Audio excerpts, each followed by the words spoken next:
What I'll also tell you is that Agent Mulder has developed a consuming devotion to an unassigned project outside the Bureau mainstream. Are you familiar with the so-called X-Files?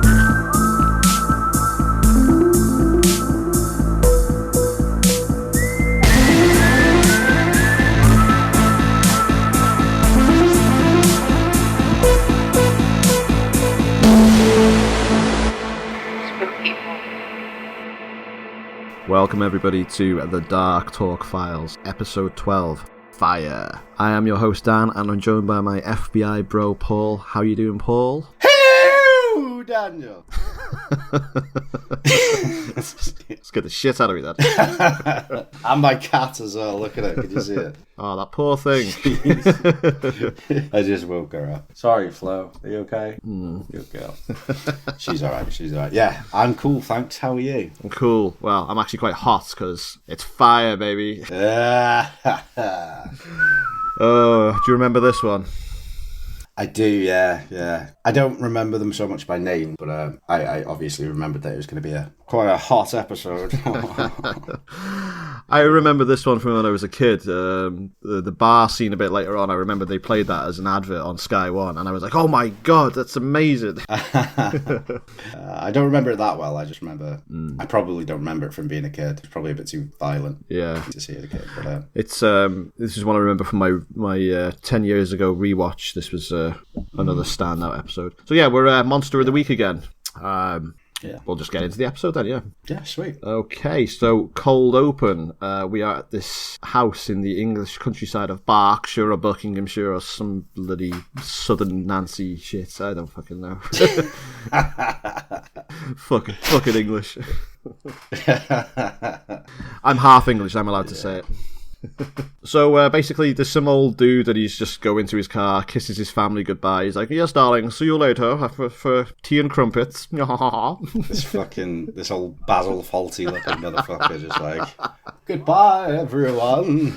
Yeah, he doesn't realise it's going to be a fucking permanent goodbye, does he? Because he just bursts into flames. He's like, oh. Permanent fucking kill.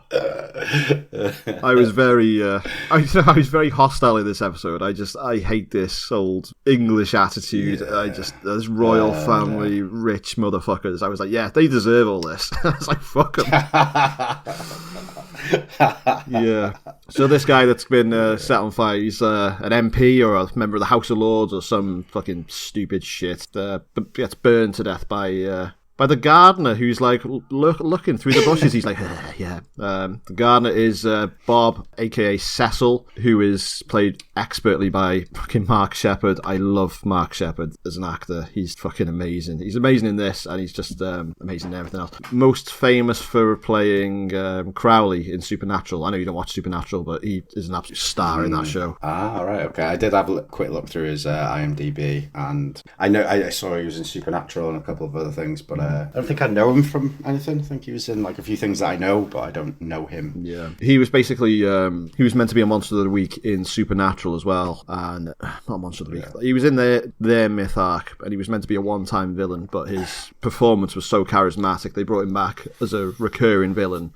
And then I think during the last few seasons, he became one of the 4 series regulars. They had like the 2 brothers, then they had Castiel the Angel, and I'm sure Crowley was like the 4th series regular. Yeah. Holy shit. Great actor. Love him. Great to see him in this. He's great in this, yeah. Yeah. I would like to watch Supernatural one day. I've seen like maybe a couple of episodes, but I never caught the Supernatural bug. It's basically the successor to the X-Files. Like the first couple of series Supernatural, they're all Monster of the Week with a bit of a myth arc thrown in, but I love those early seasons of Supernatural, as I've mentioned before. Right, so we're in America now, and somebody leaves a cassette tape inside Mulder's car, and Mulder thinks, obviously this is an alien. This is to do with aliens. It's got to be Deep Throat or something. It's got to be a contact. But no, it's a posh British woman telling a story about a bomb planted in a car, which absolutely shits Mulder, and especially Scully. She's like, oh. It's basically like a horror story which scares them, and they get jump scared when this woman opens the door of the car and it's like, boo! Yeah. Yeah, this is a woman that Mulder knows from Oxford. It's Phoebe Green, one of his old flames from when he did his when he was educated over in jolly old England. Yeah. Yeah, what do you think of Phoebe Green? Inspector Phoebe Green. I cannot fucking stand her. She is... she is awful. I know. Every way. Her voice, this isn't, no offense to the actress playing the character, it's the character I don't like. Yeah. Her voice, her hair, her face, her personality. I can smell her through the screen. Yeah, don't like her at all. There's a bit later on where she's taught that her and Mulder are walking in the rain with umbrellas over, and I can't even remember what they say, but I was honestly thought they dubbed the actress's lines. She's talking with her mouth wide open, and she's like, nah, nah, nah, nah, and the words just don't match her lips. I was like, what is going on? Did they dub her? I was like... I have the exact bit saved, ready to talk about it. Tell me now, go on, tell me now. Okay, so hold on, I'm just going to play it so I can find it. He says, unless you want to set a trap. And then she goes, I had thought about that, but we'd have to be careful and discreet. And I was just like, what the fuck is happening with her voice? It sounds like she's got a bunch of peanut butter in her mouth. I think she's just so posh. Yeah. She struggles to get her words out because she's that posh. Well, I'm reading here that apparently they considered her for a recurring role in the series, which just never happened, thank God. Can you imagine her turning up once a series? For that. Like every couple of episodes. Hello, Mulder. Honestly, though, she got posher the more the episode went on as well. I know. And she's a floozy. And, well, yeah, we'll get to that. But, like, this is just such, like, an American's idea of what British life is like, which we'll get to in a minute. So, Phoebe asks Mulder's help, so she basically explains that some hero has been going around burning MPs, and obviously she's part of the establishment. Some hero. She wants them apprehended pronto. The killer is targeting the family of Sir Malcolm Marsden, who is hiding out in Cape Cod, and she's obviously gone to request Mulder's help. So Mulder and Phoebe take the photos of the previous fires to the FBI arson expert, and I don't think I've ever seen a man more turned on by fire. He's like, oh, look at that. He's like Patrick Bateman looking at that business card. He's like, look at that subtle orange flame. You could feel the heat of it through the photos. Oh, fire's got a mind of its own. I've seen it bounce. I've seen it go around corners, man. Like, I would be looking into this dude as my prime suspect. And he never appears again for the rest of the episode. He's just this one-off character. He's just this like weird lecherous fire starter. He's a twisted fire starter. He's a twisted fire starter. I did also think those things, but I didn't have such a speech planned around. All I thought of saying was, this guy wants to shag fire. He does. He wants to go and stick his dick in a fire. Do you remember that sign that said Gary Lineker shags Chris? It was like that.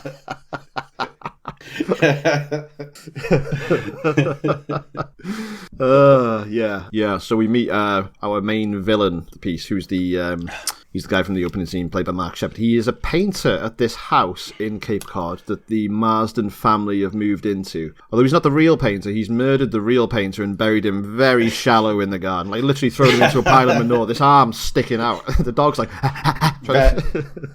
dog's digging and very close to the house as well. I know, yeah. 50 feet from the house, and like instantly that dog discovers it, and I thought, oh, please don't hurt the dog. Yeah. And he gives a punt, but to be fair, they don't show the dog actually getting hurt.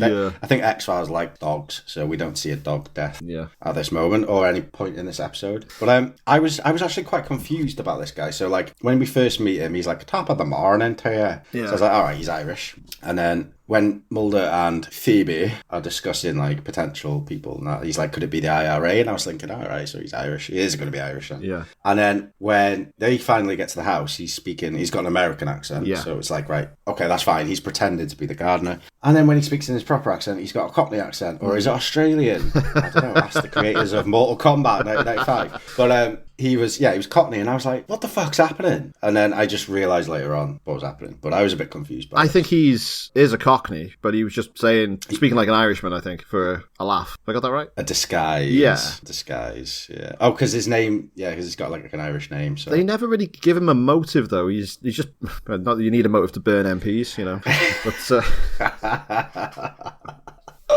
But, eat the rich. Yeah, but they never really give him a motive. He just seems to be targeting MPs and like wanking over their wives. Well, Skullbags gives him like a full-on FBI profile, doesn't she? Where she's like, he's probably never had a relationship. He's got no friends. He likes taking power because he can't form social interactions correctly and this kind of stuff. So yeah, and also he's just a twisted fire star.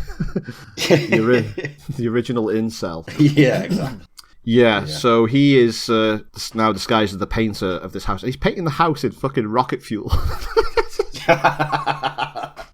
Do you know what? I had to rewind that because I kind of caught a glimpse of it, and then I paused it, and I was like, "Is it just like an obscure name for the paint that he's using? You know, like like an energy drink?" Yeah. Just like a paint that's just like off white. They'd be like, they call it eggshell or something like that. I don't know. I was like rocket fuel paint or something. I was like, all right, okay. But then obviously it reveals later that is not the case. So I'm going to refer to this guy as Bob, and Bob is a pyrokinetic, so he can create flames using his thought, which he often uses to like light up his finger, perform smoking tricks, cigarette tricks, things like that. So that's basically his power. He's painting the house in rocket fuel because he's making it a trap later on. He intends to burn the entire house down with the family in it, and the rocket fuel as paint will accelerate the fire to a point where it burns so hot that it can't be put out.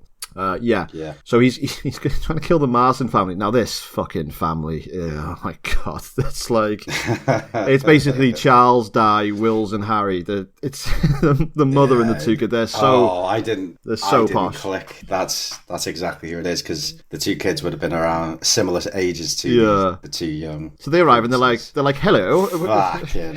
Pleased to meet you. I'm the 50th Duke of Wimborne here. Hello, peasant. Thank you for doing all of our work. And then, I don't know if you're going to mention this, but they spot the picture. And he's like, darling, doesn't it look like you? And then when it shows it, I know it would never do it, but I imagine, like, do you remember the Bigfoot drawing with the tits? Just on the wall, just like... or a goatee. And I had a little giggle. Yeah, a goatee. It gave me a little giggle. I was laughing at the two kids. They go outside to play football, and they're playing football in those massive double-breasted blazers and, like, cream trousers. Yeah. So Mulder admits to Scully that he's scared to death of fire for some reason. He does say why, but it just seems a bit like tenuous just to give him a bit of a fear in this episode. I don't think is it ever brought up again that he's scared of fire in any of the other episodes? No, I don't think so. We'll find out. Like he's like Ace Ventura with bats. Yeah, bats. Yeah, he basically says that it's a plot device. Yeah, so he says that Phoebe is playing mind games with him because she comes to him out of the blue after 10 years with a case about fire, and I just thought, this is just stupid. This woman, it's just I can't stand this woman. I can't stand her as a character. I can't stand the way that like she's meant to be playing mind games with Mulder. It's just like, just no, no. Yeah. I know. Yeah, as if Mulder would even give a fuck. What kind of power does she possess? Yeah. So we come to a good scene now. So back at Windsor Castle, Bob is perving over Lady Di, and he's like watching her through the window. He's like licking the window and having a pokey bum wank. And he this fucking acting in this scene, right? So he goes to the front gate of the house and he meets the driver / bodyguard who is having a fag, and he's just got this like horrendous cough. He's like, I've got a cough, mate, get me some cough medicine. And he's like, do you want some money for it? No, cheers for that, mate. I was thinking it might be the 40 a day, mate, that's causing this cough. I don't think the cough medicine's going to do much for it. So Bob walks into town. He is in a bar bar, and this sort of some woman is coming on to him, and she comes up to him with a cigarette, and she's like, "Do you need a light?" And she's like, "Hey, honey, yeah." And he lights it using his finger. She's just like, "Oh my God, you're English." This is the scene I remember from the trailer. So she turns around, she's like, "Hey guys, look at this trick. He can light a fag with his finger." And she turns around, and his entire arm is on fire. And he's like, it's like when Kane used to fall into the flames in an Inferno match, and his arm would go up in flames. It looks fucking so cool.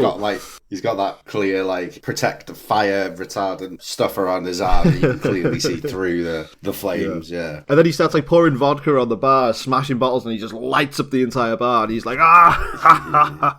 He's meant to be an assassin. Why is it? I mean, he's fucking insane. That's yeah. Why do these people that get superpowers like pyrokinesis turn out to be insane assassins? Is there just no normal person that can put the heating on for free? Because then there wouldn't be an X-Files episode about him. It'd be very, very boring. Yeah. So back at the house, Bob has poisoned the driver using the cough medicine. This driver does not look a well man. He didn't look a well man before he was poisoned, and now he's just too much chain smoking. So the poorly driver is too ill to drive the Windsors to the big party in the hotel, and they ask Bob to drive them because they couldn't possibly drive themselves. Oh no, that's too much. Oh, good golly gosh, no. Bet ask the painter peasant, he might do it. We'll pay you for your time, good chap. Be a good sport. Before that though, he's trying to get their kids hooked on nicotine. Oh yeah, he's like, go on, have one, have a ciggy. It's like one of those anti-smoking adverts from back in the day. Don't smoke, it's not cool. You wouldn't want your little brother to smoke, would you? Yeah. Come on, lads, let's go play down the canal. Only murderous pyrokinetic men smoke.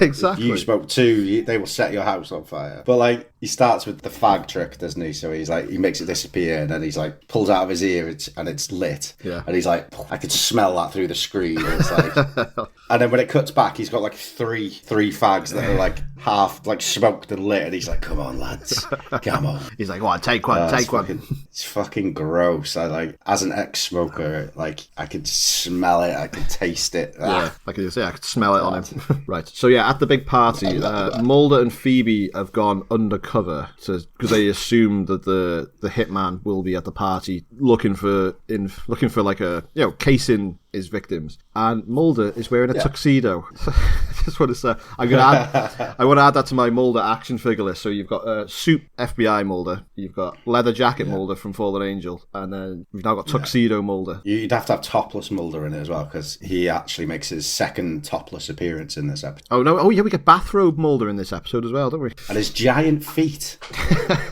he puts his feet up, and they're nearly as big as Scully. So a fire breaks out on the top floor of the hotel, and Mulder braves the flames to go and rescue those two lads, Harry and Wills. But Bob has already saved their life, and to ingratiate himself further with the family, they're like, "Oh, thank you so much." He's like, "Nah, it's all a day's work, innit? I'm a painter, but I'm also, I got a good heart of gold on me, ain't I?" And then they find Mulder, who basically got down one corridor before giving in to his fear of fire, and he just fucking conks out on the floor. I know, they have to carry Mulder out of there. He's like, he comes out with the mask on. It's like, Jesus, what has he been doing? It's like, oh no, he only went through one door and he gave up.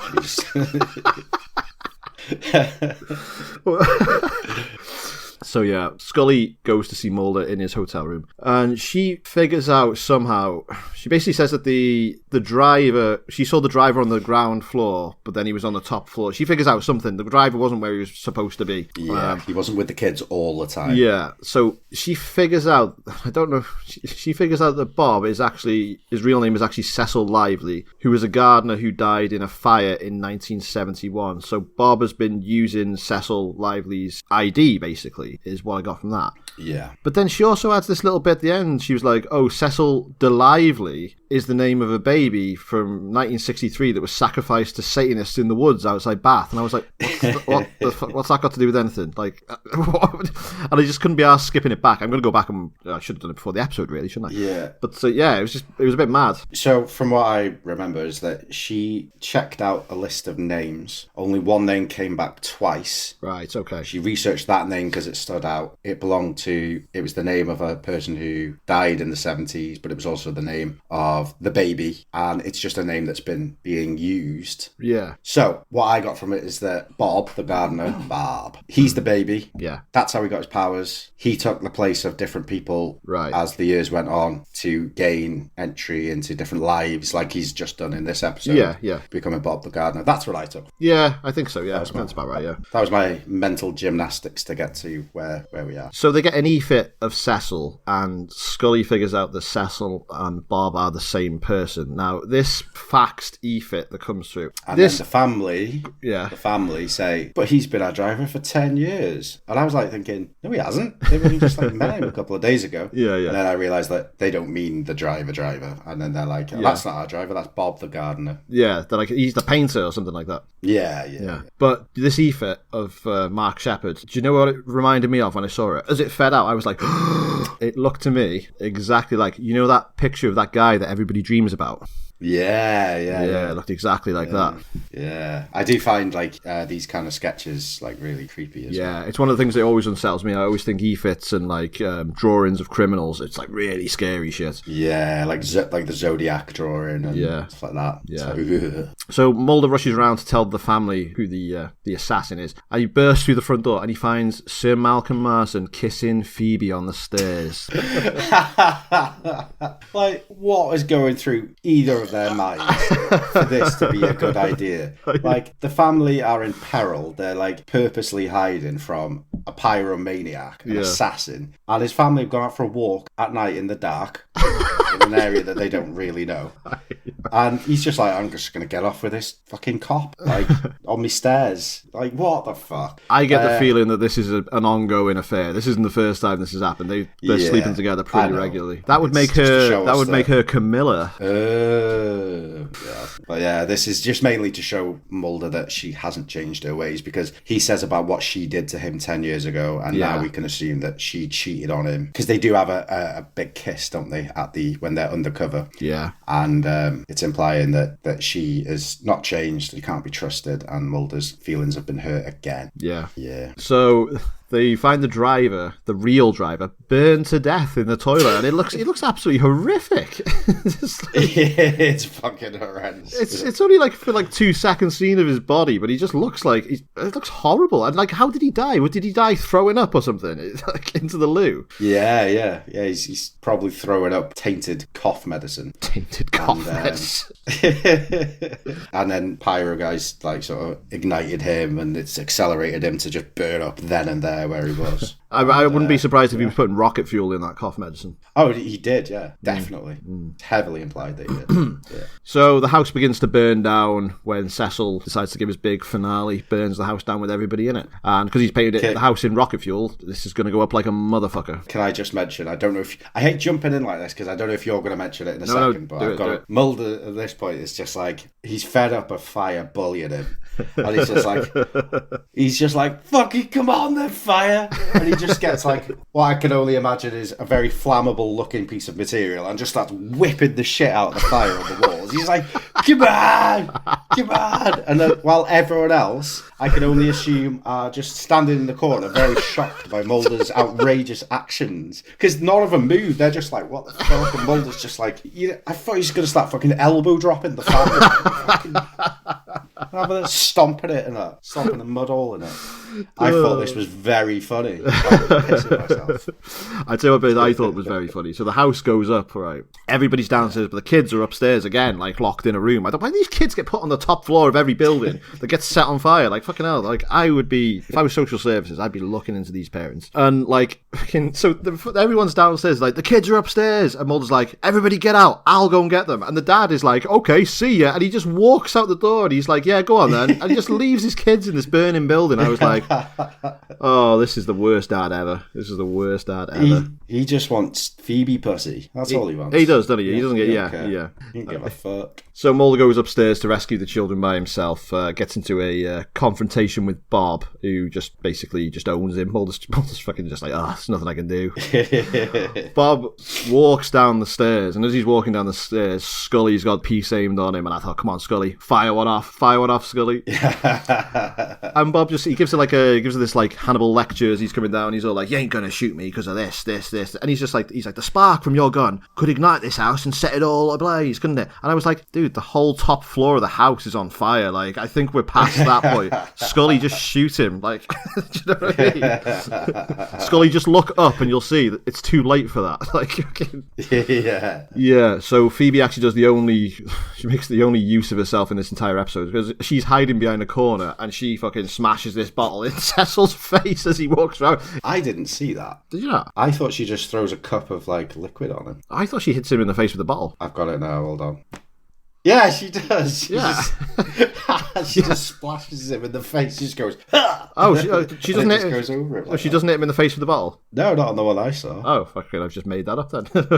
She was just like this, like with a cup like this. She just goes, "Ah!" And it just splashes all in his face, and he shits himself and runs away. Well, I was wrong. But where did she get a cup of rocket fuel from? Like, what the fuck was that? Fuck knows. That's probably a gin and tonic or something. Yeah, so it sets Cecil ablaze and he wanders out the house and he is just completely engulfed in flames, and he just wanders around and he just dies laughing, dissolving into this pile of ashes. He's like, ah! And he falls down and, seemingly burns to death. He's there, he's like, "You can't kill me." And he's like, "You can't fight fire with fire." And then he just like seemingly drops dead. And I was just thinking, you fucking can't, mate. They just did, yeah. But I was corrected a moment later when the outro happens, which I'm sure you will explain to us right now. Yeah. Well, Mulder rescues the two kids from the house. He overcomes his fear of fire, gets in, gets them out, and do you know what? I bet the family gave him nothing for this. I bet it was, "Oh yeah, cheers, mate. Yeah, see ya. We're flying back to jolly old England now." Now you've got rid of that potential assassin. We're just gonna fuck off back over to the old. You know, Phoebe took the glory for this entire thing, don't you?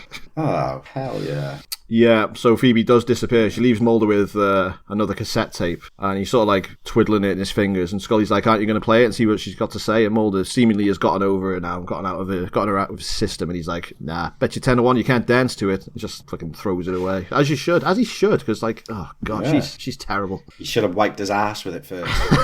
Yeah, pulled the tape out and flossed his teeth with it. He flossed his ass with it.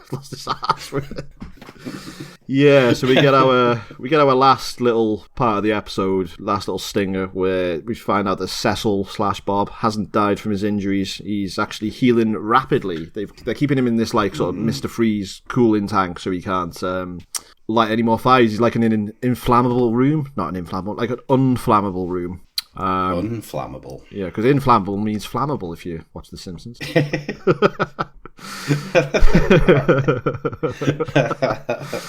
And then the narration, I think it is like nothing flammable is allowed near him. And then this nurse walks in an extremely flammable looking costume, and then she calls him Sir. "Can I get anything for you, sir?" And it's like, hold on a minute, this guy's a fucking murderer. And he can control fire. She just walks in with a tank of petrol, sets it down. "Anything for you, sir?" I did think about this though, at the end, right? So he's in basically like Arkham Asylum, and I thought, God, imagine seeing an Arkham Asylum of X-Files villains. So, and they team up to be like the Sinister Six. So you'd have him, you'd have Cecil, you'd have Toombs, you'd have the Eves, you'd have like the Space Ghost. The Space Ghost. Fuck the Space Ghost, that sucks, but release the Space Ghost. Yeah, gonna put together an X-Files Sinister Six as we go. We could get like a spin-off film where they're all released so that they can go and fight a bigger demon, and like this guy's like, "What are we? Some kind of Suicide Squad?" Hey, I'd watch that if they had the correct lineup. Yeah, I'd watch that. I would absolutely watch that shit. So that was Fire. What did you think of Fire? I fucking loved it. Yeah, it was great, wasn't it? It was like hilarious in all the right ways. It was fast paced. The cold opening was just like, I think I timed it. It was like 20 seconds in, and this man's already on fire. It was like awesome. Yeah. Sick. Let's get straight into it. Yeah. I loved Cecil, Bob. At one point, Bob, when we knew him as Bob, he was wearing full denim. He was on like triple denim. Yeah. I was like, wow, Bob, wow. All apart from from Phoebe, who I suppose you're not meant to like her. She's meant to be a no, that's true. Yeah, pussy. So it's nothing against the actress. She did a really good job of making me dislike her. She was like Liz Hurley on steroids. And Yeah, exactly. It was hard to watch, but I could definitely watch this again and again and again. I think Space is like an episode I would leave out on a rewatch, and maybe Jersey Devil. But like this, I would 100% keep this in a rewatch. I would 100% recommend this to anybody who doesn't know X-Files. It's fucking awesome. Yeah, it's really good episode. Yeah, agreed. Again, agreed with everything you say. This is a personal favourite of mine as well. It's just so much fun. It's just so much fun from the villain to really fun watch. Fun. Yeah, I think the guy who played Bob as well, just like, I know you're already a fan, but I don't think it would be anywhere near as good if it wasn't him playing the guy. Reminded me a bit of Timothy Olyphant in Scream 2. Yes, very similar kind of vibes. Yeah, he was phenomenal. I think Scully and Mulder were like great in this as well. Yeah, really fucking good episode. Really positive. Great monster of the week. Yeah. Have you got any trivia for us about the episode? Play the jingle, bitch.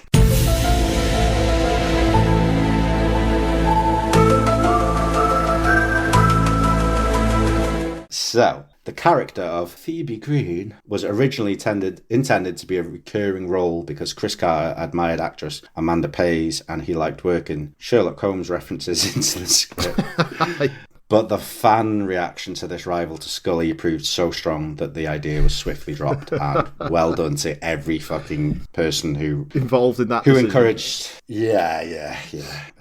The arsonist's target, Lord Malcolm Marsden, is named for the show's hairstylist. They had a hairstylist called Sir Malcolm Marsden. They must have, yeah. Wow, okay. David Duchovny suffered the only injury on set, burning his hand, which left a small permanent scar. Oh, you have to suffer for your art. Yeah. Amanda Pays previously worked with Mark Shepard's father, William Morgan Shepard, in Max Headroom in 1985 and Max Headroom in 1987. Near the end of the episode, while Scully is on the phone, she holds up her wrist to check the time. The watch she is wearing is a Casio AW90H9EVEF. A unisex watch featuring an analog and digital display with dual time mode and alarm, stopwatch and day/date display. Who the fuck Four wrote that people piece of found trivia? that. 4 people found that helpful. 9 people thumbs it down. It's fucking bullshit. Why didn't I read that before I fucking started this? What a waste of like a minute of our lives. Fucking hell. Near the end, Scully briefly speaks with a British accent in order to kid Mulder. Gillian Anderson grew up in London and is known for speaking equally well with an American or British accent, depending on where she is or where her interlocutor is from. Okay, so she can do both accents. Great. Yeah, we know that because she does a lot of stuff with a British accent. 5th and 6th degree burns are actual classifications. Descriptions of burns beyond 3rd degree are not usually taught in health class because the prognosis is almost certainly fatal. Okay, didn't know that. This episode features Mulder's first on-screen kiss. And the worst one he could have had. With peanut butter mouth over here.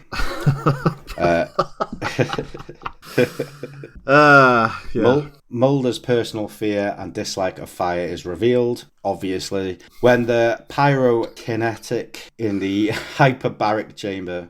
Fucking hell. Honestly, like the last one of all of these bits of trivia is written by a fucking idiot. I had to hold back from saying some words then. I'm going to read this how it's written out. When the pyrokinetic in the hyperbaric chamber, it is the last view the audience ever sees of the character, with the X-Files writer et al. So keen on returning previous characters to increase tension and guesswork. It is not clear why they chose not to bring him back into the storyline. Okay, there you are. There's the trivia of the week. Thank you for that trivia. Have you got a pyromaniac/fire spooky story for us this week? So I have something along those lines, yes. This is a story titled "My Great-Grandmother Died of Spontaneous Human Combustion." Ooh.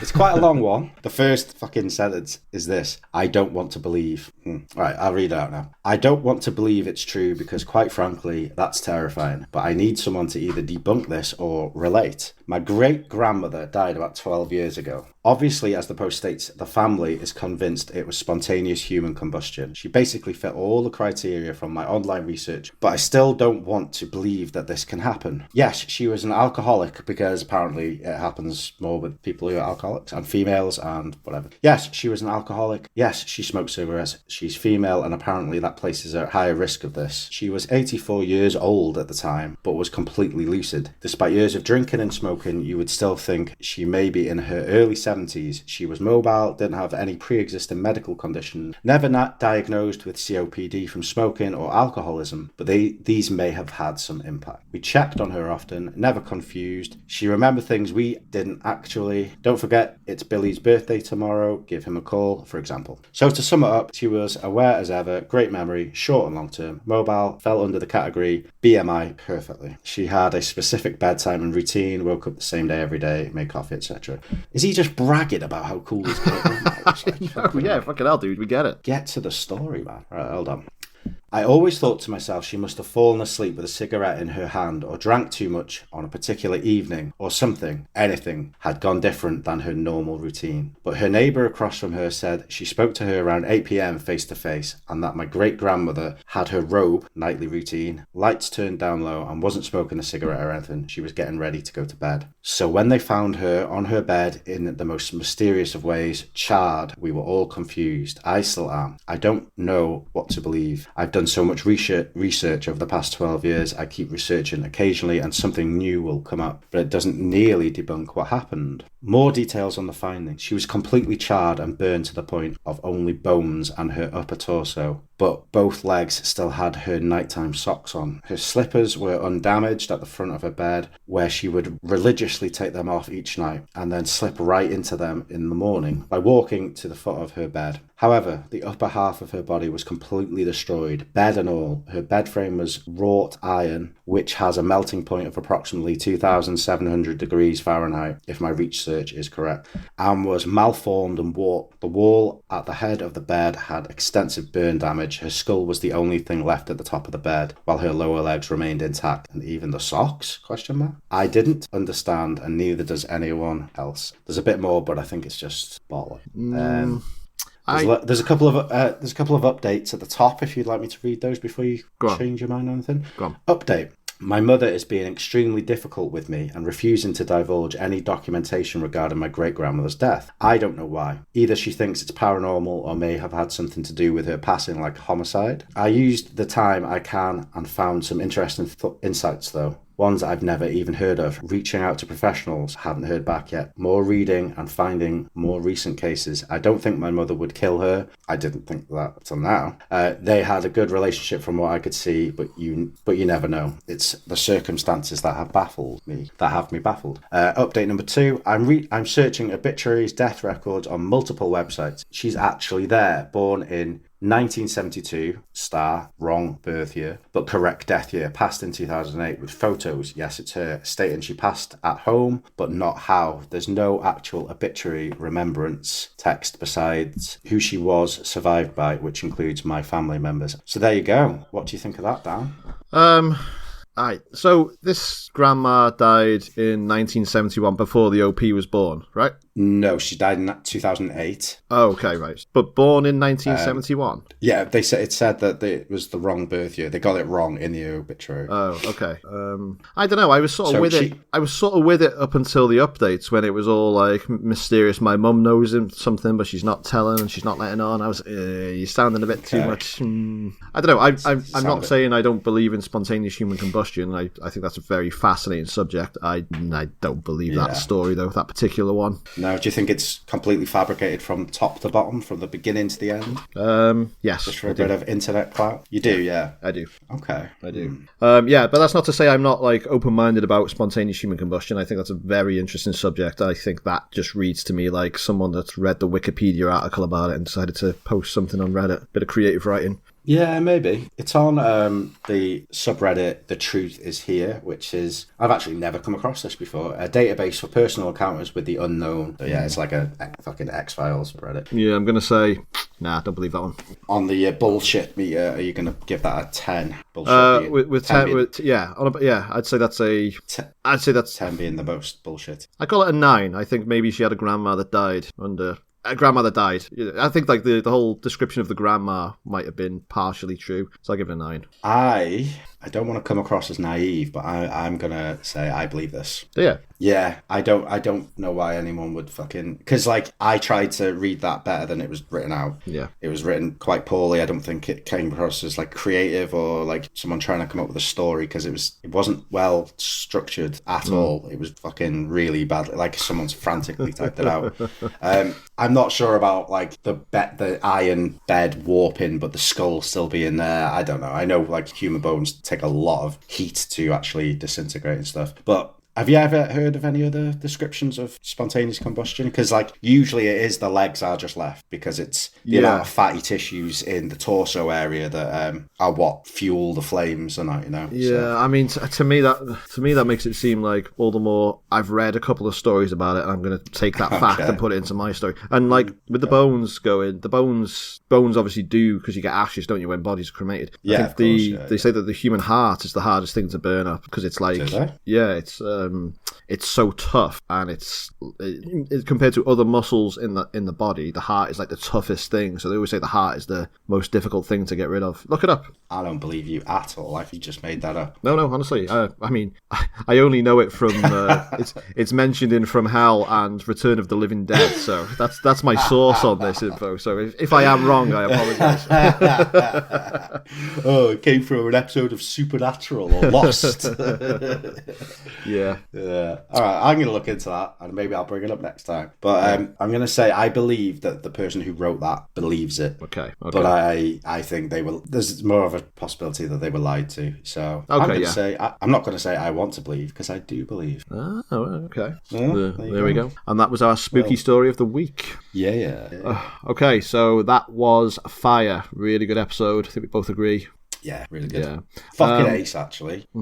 So yeah, we'll see you next episode for episode 13, Beyond the Sea. Do you remember this one? Somewhere. No, I remember the Black Mirror episode. Ah, yeah. Do you know which actor is in this episode, or shall I leave that till? Shall I not say anything? Oh, let me find out for myself. I'm not good at remembering things by the title, unless it's like super obvious, like Ice or some more of the Myth Arc episodes. Yeah. But no, I don't remember anything about it up until probably 5 minutes in, and I'll click back in and remember. You'll have it's one of our personal favourites is in this episode, so I'll say no more. Yeah, so we will see you next time for Beyond the Sea. This has been the Dark Talk Files. Thank you very much, everybody, for listening. Goodbye and good night. Beyond the See you next time.